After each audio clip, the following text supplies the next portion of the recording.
This time eh. Blessed Sunday sa bawat isa sa atin. We thank you so much for the life of our visitors today. Can we all stand up and let us welcome them, church? Miss Mabel Queliza. Can you stand up? Ay, nakatayo na, sorry. Already standing. Friend po ni Sister Maricel. Mr. Marshall. We thank you so much po, Ate Marshall, for bringing a friend in the house of church. In the house. Okay. Second time, Miss Mary Ann Vihadina. Friend of Sister Abigail. Thank you, Sister Abi. First time, Mr. Raymond Graham. Welcome to the house of Dancer. Finally, we meet you in face to face. Thank you so much for being with us today. Third time, Miss Beverly Ortega.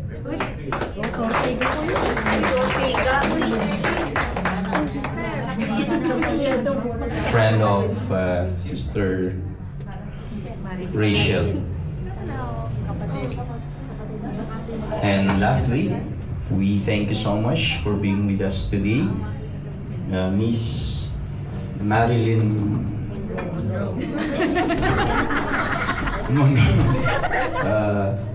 Batalyon, friend of Sister Angela and the troops. Thank you for being with us today, and thank you, Sister Angela and the groups, for bringing a friend in the house of God. Amen. Let us pray. Let us bow our heads and let us pray. Heavenly Father, we thank you, God, for the opportunity that you brought us today into your house of worship, Lord God.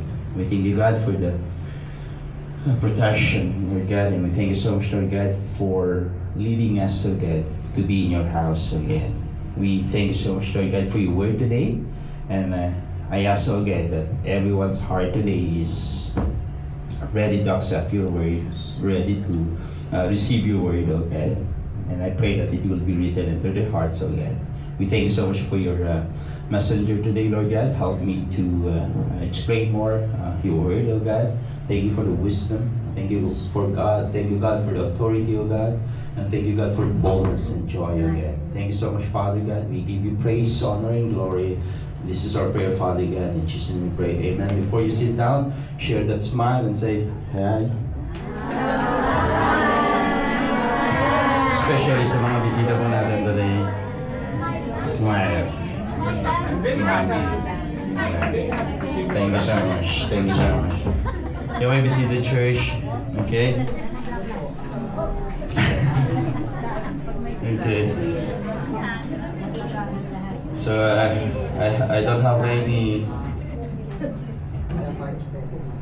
lawong hawak ngayon today because ayaw sumabay po yung printer. Ewan ko, galit yata sa akin yung printer. So, I'll be on using the PowerPoint today. I will read the message in the PowerPoint today. Okay, are you ready, church? Amen. New members, new disciples, can you raise your hands from 2024 to until now? Amen. 2024 new disciples, new members of the church, please. 2023, 2024. Alright. Hallelujah. Kung nag-print niya natin, pakibagay na lang sa akin. Okay? Hallelujah. Let us go on to the message. What are the characteristics of a true disciples? What are the characteristics of a true disciples? In John 8, verse 31 to 32, it says, "If you continue in my words, then you are truly my disciples, and you will know the truth, and the truth will make you free." A true disciples of Jesus is one who fully follows the teachings of Christ, seeks to live a life, a way that God wants and desires for every followers. New believers, new members, listen to me carefully. I encourage you to seek godly characters. Desire those things that God wants you to be. One of them is to be a true disciple of Jesus Christ. I will share 9 characteristics of true disciples. So I'm gonna use the word disciples in acronym. Letter D, devoted to Jesus. Devoted to no one but to Jesus alone. So what is devoted means? Ano pong ibig sabihin po ng devoted to Jesus? When you are devoted to God, it means you are spending more your time to God rather than social media. Amen? Okay. We have 24 hours every day. It is a gift from God. Amen?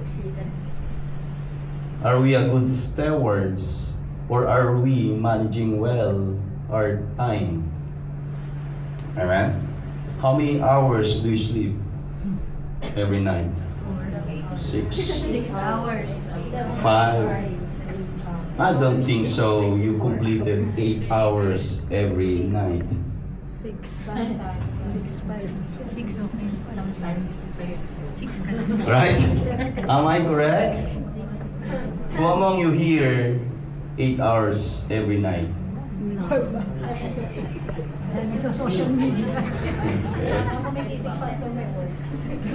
Not every day. Pero sa mga important ko na hindi makumplit may isa.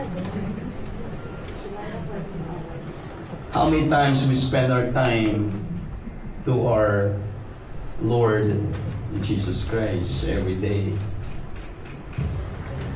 God is asking us 1 in the morning, 1 in the midday, and 1 in the night. Are we using those time to spend our time to our Lord Jesus Christ? It means you're spending your time to God. It describes you have a strong affection or attachment to God.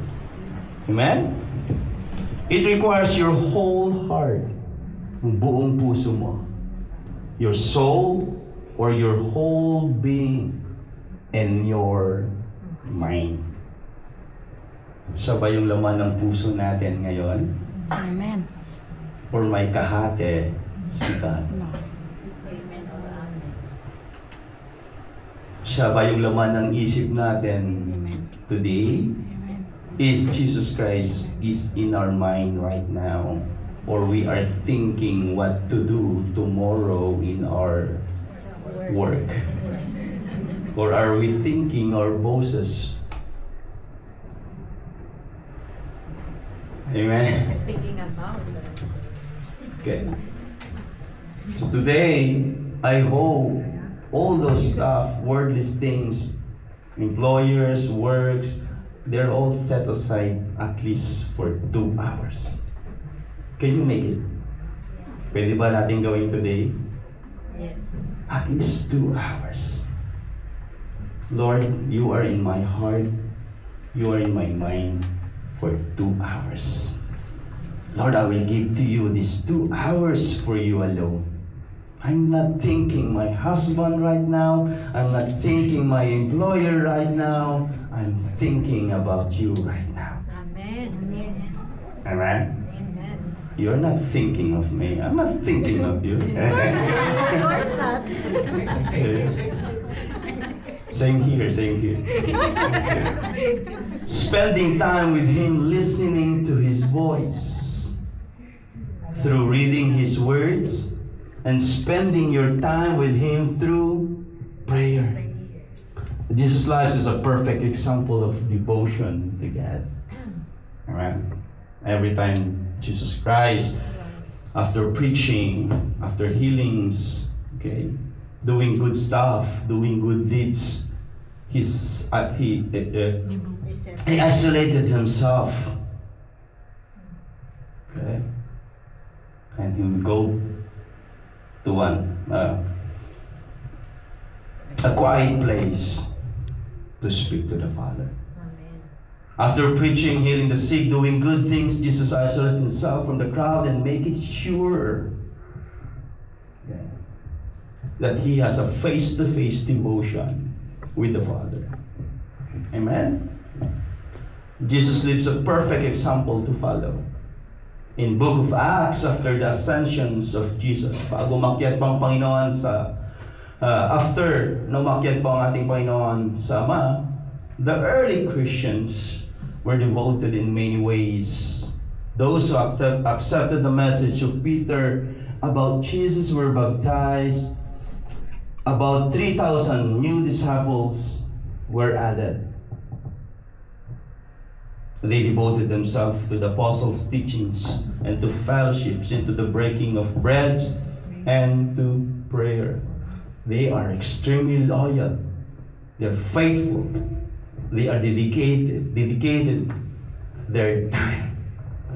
And 1 Kings 8:6-1 says, "Let your heart," yung puso po natin, "therefore be wholly devoted to the Lord our God, and to walk in His statutes, and to keep His commandments as at this day." So my prayer and encouragement po sa mga new believers, new disciples po natin, may you be completely faithful to the Lord our God. May you always obey His decrees and commands, just as you are doing today. Kung ano na yung ginagawa niyo, pagpatuloy po niyo yan. Amen. If you're seeking the Lord, pagpatuloy niyo yan. Amen. If you have a devotion to God sa umaga, sa tanghali, sa gabi, pagpatuloy po niyo yan. If you're reading His Word sa umaga, sa tanghali, sa gabi, ipagpatuloy niyo yan. I encourage you to continue. Letter I. A disciple should be a imitator of his master. Are you a fan or a follower of Jesus? Followers.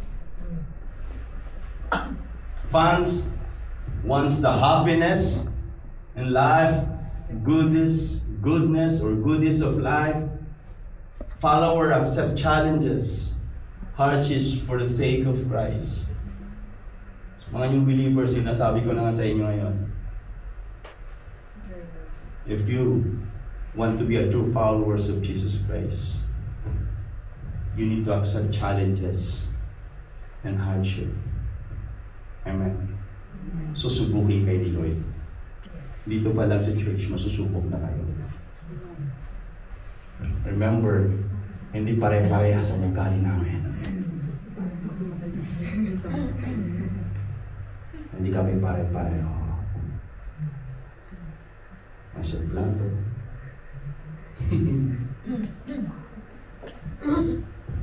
May babae.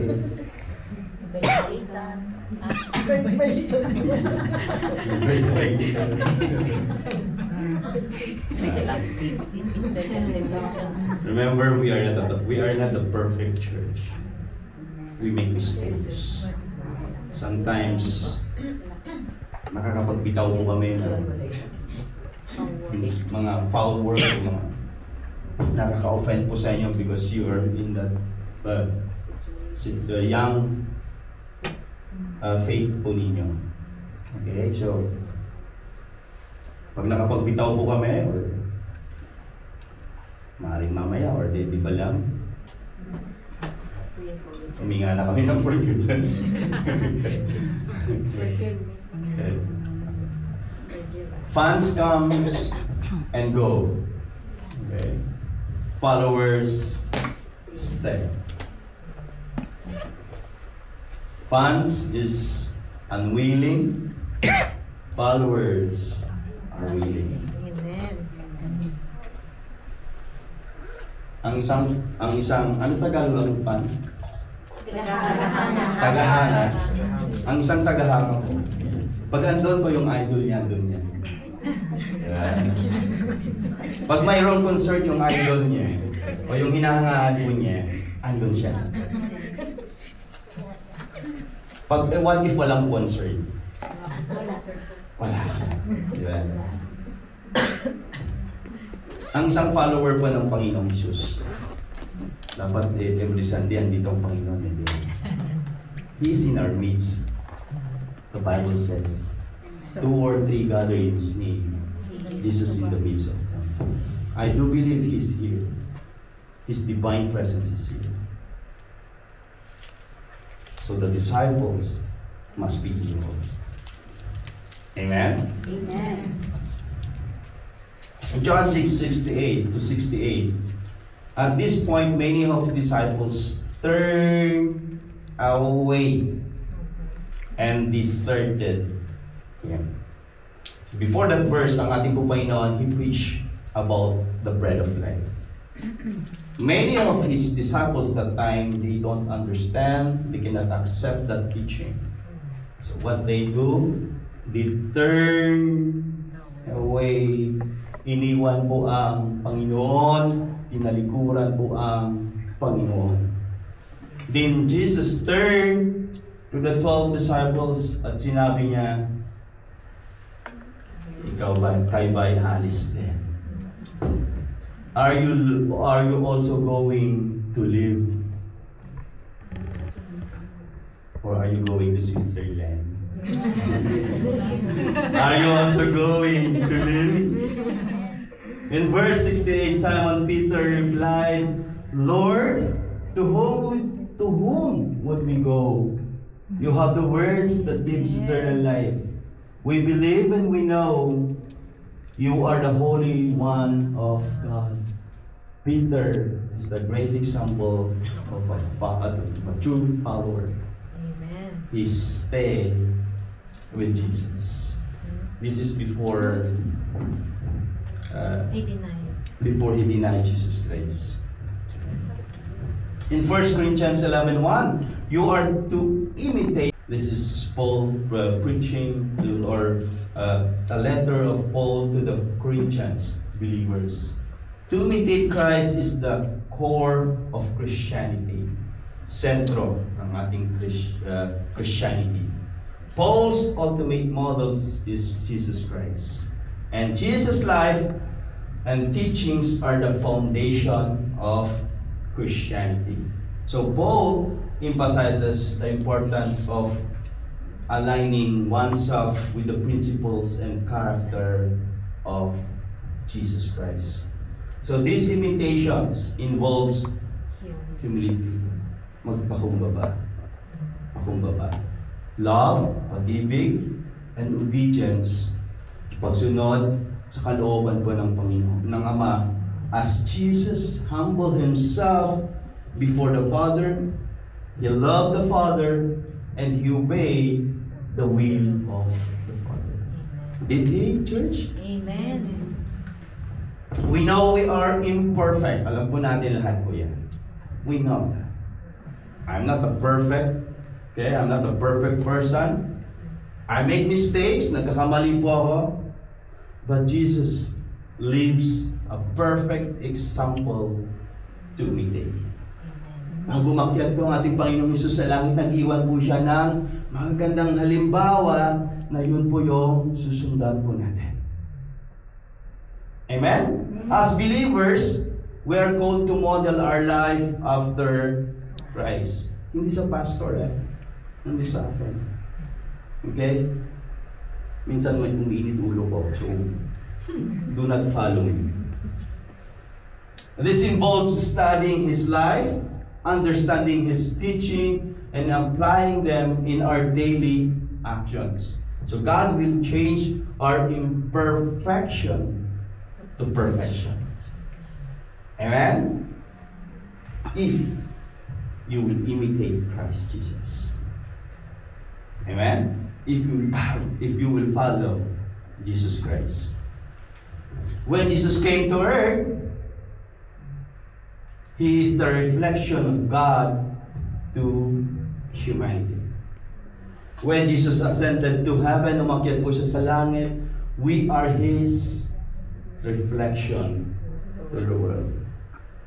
Kung sino si Jesus Christ, dapat ganun po pala. He is loving, you are a loving child of God. He forgives, you love, you are ready to forgive. You're willing to forgive. Amen? He encourages, you must also encourage your brothers and sisters. Imitating Christ is a lifelong journey.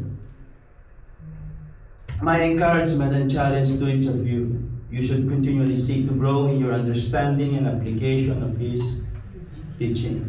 Dahil ang pagbabago, hindi yan po mangyayari sa isang araw. Transformations, it will never happen in one day. It is a lifelong journey. Amen? So never give up. If you want changes sa buhay po natin, if you want a new life,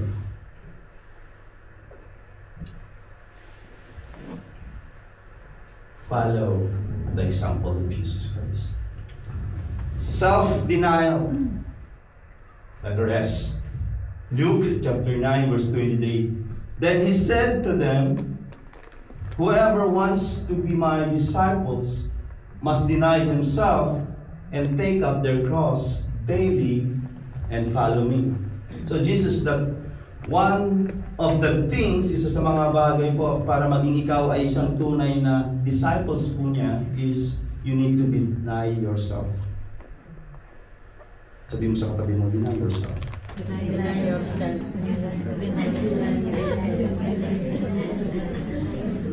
That whoever desires to come after Jesus Christ must fully deny himself. What it means? Ano itong ibig sabihin niya?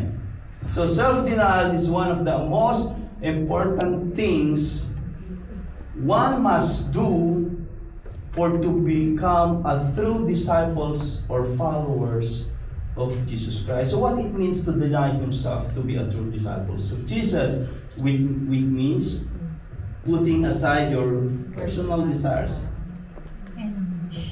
Okay? Personal ambitions to prioritize God, because if we will not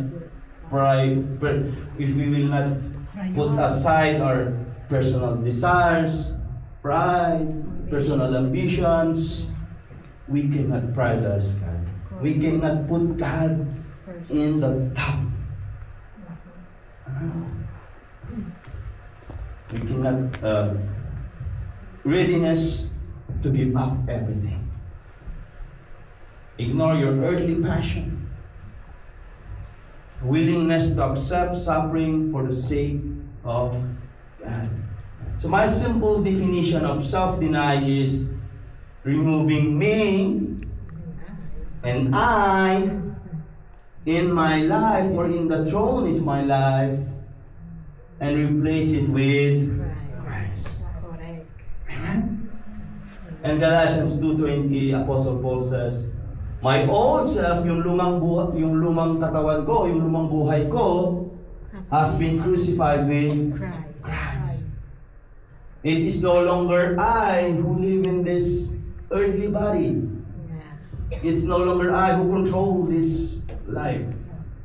I am no longer the king or boss of this life. Okay? But Christ lives in me. Amen? So I live in this earthly body by trusting in the Son of God who loved me and gave Himself for me. So, are you still willing to be a disciple of Jesus Christ? Are you willing to remove the me and I in your life and you will put Christ in the throne of your life? Amen. Sa mga disciples po natin, sa mga new believers, ang hirap naman yun, Pas. Ako yung amo sa buhay nito. Ako yung masusunod, boss. Walang pwedeng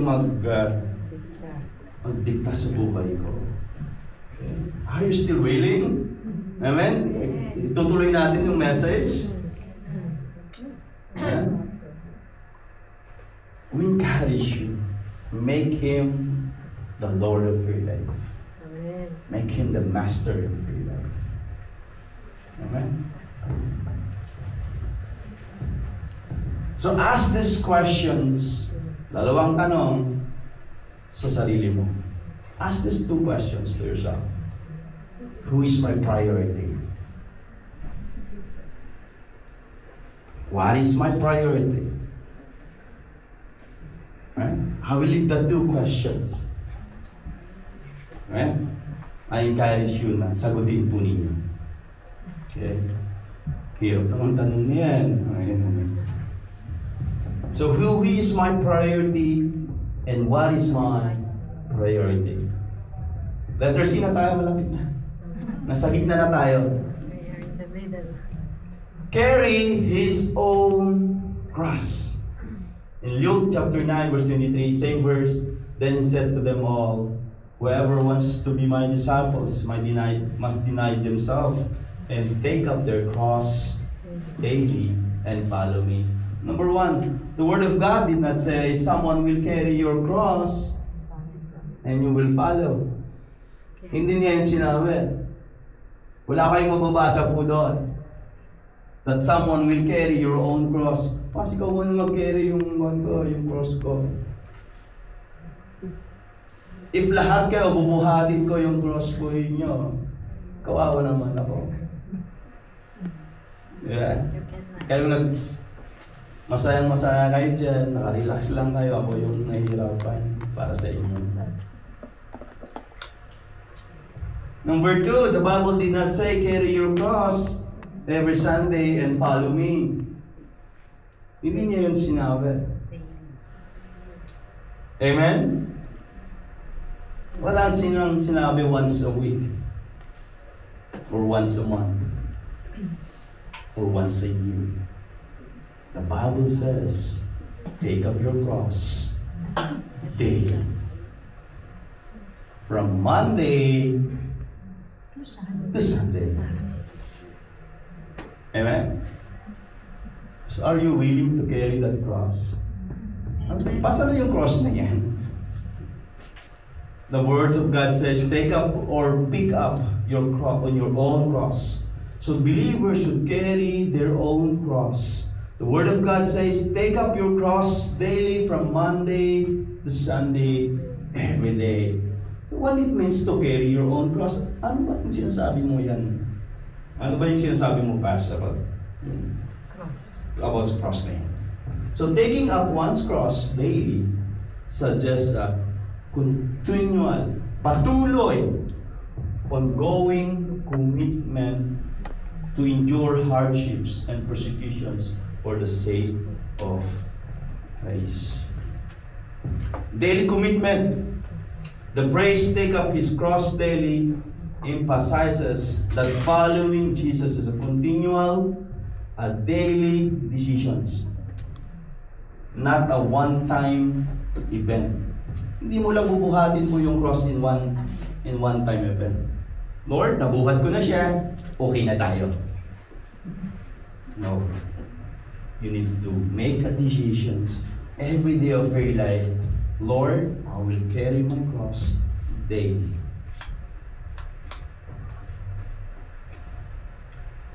Take up his cross daily is a long-term commitment. We will see this in the life of his 12 apostles and Pope. They carry their cross until their last breath. Amen? Hanggang sa huling hininga po natin. Mas gusto ko may short-term commitment lang. Wala doon po sinabi sa Bible. O sige, babawi ako pas. Gusto ko mid-term commitment. Wala doon po sinabi sa Bible. Ang sinabi po ng Panginoon sa Bible po, it is a long-term commitment. Hindi tayo po yung mag-dictate sa Kanya. Pas, ay Lord, 5 years lang ako magsaserve sa'yo. Okay na tayo. Lord, gusto ko 10 years lang mag-serve sa'yo. Okay na tayo. Now, it is a long-term commitment. It is a daily commitment. Amen? O, yung mga disciples natin, okay pa ba kayo dyan? Parang bumibigat pa sa... Ano ba itong pinasok nating church? Hindi naman pala. Akala ko puro saya lang. Yeah.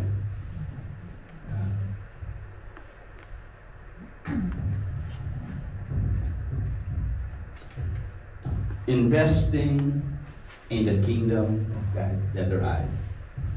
What it means to invest in the kingdom of God. It requires your life, your time, your talents, your spiritual gifts, and money as well, with the expectation of a future benefits or rewards. So the God of the Bible encouraged believers to invest in ways that honor Him and further His kingdom. Umapalawak po yung kaharian po ng Diyos. So the Bible provides various principles and teachings that guides believers in making wise investment, emphasizing stewardships, diligence, and trust in God's provisions. So yung buhay po natin, new disciples, new members, yung buhay na yan, invest in the ministry of the church. Kaya kung kayo namin po kinakausap, after 3 months, after 6 months, kinakausap namin kayo sa isang doon sa room na yun, pinapakinggan po namin kung ano po yung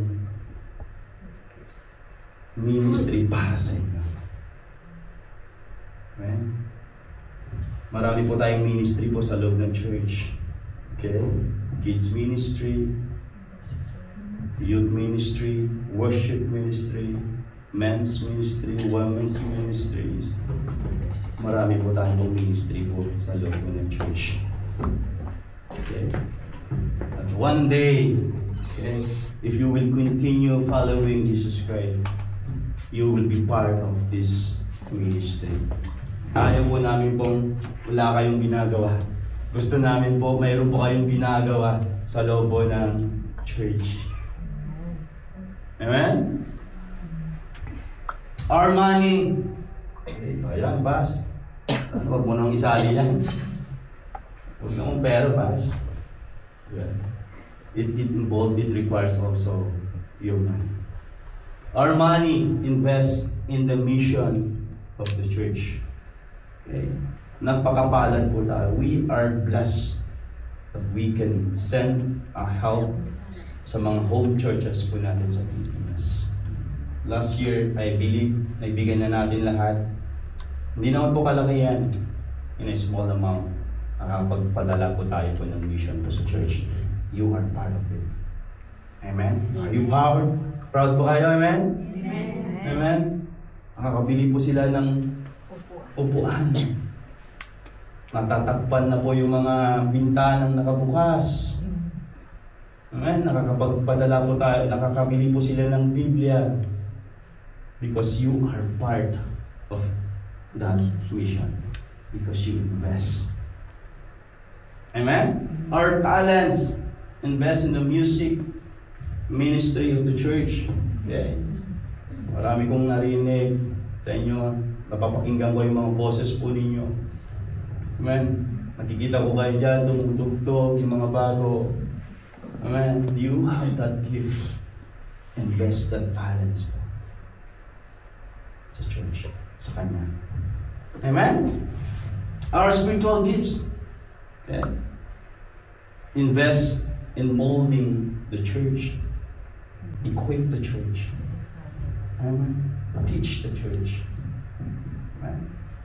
Sino po dito nagtuturo Pilipinas. Teacher sa Pilipinas. Sa mga new disciples po natin. Walang teacher?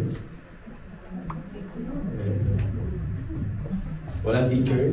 Dito lang po, Pastor. Magsasaka lahat. Profession. Professions. Okay. Or library teacher. Wala ba dyan? Dito lang po, Pastor, sa Philippines po natin. Philippines. Dito lang. Alright. Tawag na Philippines. Gamitin nyo yan sa kingdom po ng Panginoon. Dahil meron po kayong experience how to teach them sa Pilipinas, gamitin niyo po dito sa loob po ng church, kingdom po ng Panginoon. Amen? Through the Word of God. Amen? Letter B. Okay, yes. C na. Practice what we receive from God. So when we read the Bible, pag binabasa po natin yung Bible po natin, yung personal Bible po natin, we receive good stuff, good things from God. Amen? Amen. May mga encouragement na nababasa po tayo. Amen? When we study the Bible, we receive instructions, revelations, or inspirational word of encouragements. Lahat po ito galing po sa Kanya. Amen? So, in Philippians 4:9, sabi po na Apostle Paul, whatever you have learned, o matutunan po natin, natanggap po natin, o narinig po ninyo sa akin, sabi niya Apostle Paul, or nakikita nyo sa akin, put them into practice. And the God of peace will be with you. So, yung pangako po dito, the promise is that the God of peace will be with us if we put it into practice what we have learned or received from God. Through your pastor, through your mentor, through your Bible teachers or your Bible study leaders, soon you will start, right? Bible study leaders. Yes, Pastor. Soon. Kailan yung soon na yun? Very soon. Okay. Can you raise your hands, Bible study leaders? Raise your hands. 1, 2, 3, 4, 5. I think you are 6. Okay. And most of all, through Jesus Christ. So if you receive the teaching of love, you have to practice it. Amen? Dapat nagmamahal ka. Kahit hindi siya kaibig-ibig. You have to love. Love that person. Mahalin mo yung tao na yan. Because ang Panginoong Jesus, our Lord Jesus Christ, kahit marami siyang kaaway, nung nagmi-minister po siya sa mundo, you always love them. Hindi niya hate you sila. So if you receive the teaching of forgiveness, madali kang magpatawad dapat. Amen? Dahil alam mo at naranasan mo ang pinatawad. Amen? I am forgiven. We are forgiven by God. And tayo po, dapat madali po tayo pong magpatawad. Amen? Amen. Teaching of forgiveness, teaching of blessing others, teaching of praying for those who